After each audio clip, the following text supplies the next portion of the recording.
ஒரு கதை சொல்ல வந்திருக்கிறோம். ஆஹா, கடவுள்களுக்கே கதையா? அருமை அருமை. என்ன கதை சொல்லலாம்?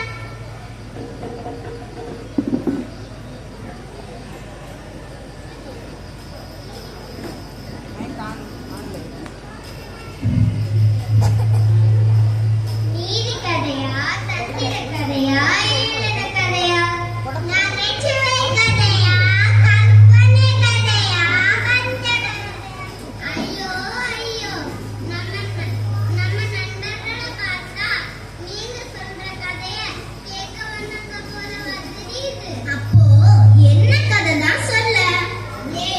எல்லோரும் வாங்க, விவிலிய கதை சொல்லுவோம்.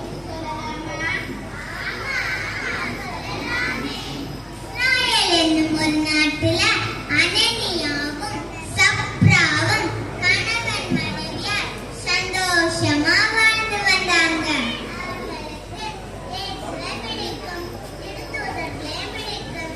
ஆனா அதை விட அவங்களோட சில குணங்களை பிடிக்கும். ஒரு நாள் எல்லா நம்பிக்கையாளர்களும் தங்க சொத்து நிலத்தை எல்லாம் வச்சு திருத்தூதர்களின் காலடியில கொண்டு வச்சாங்க.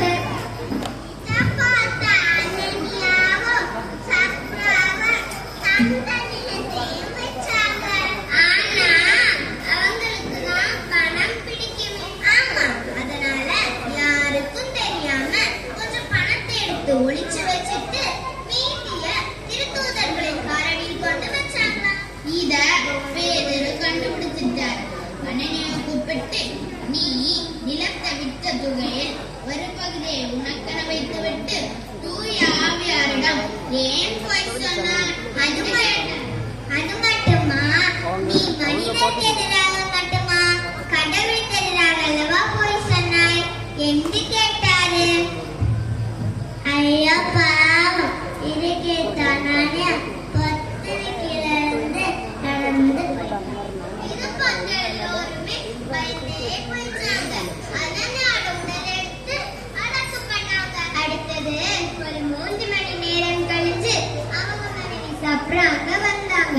அவங்க கணவர் இருந்தது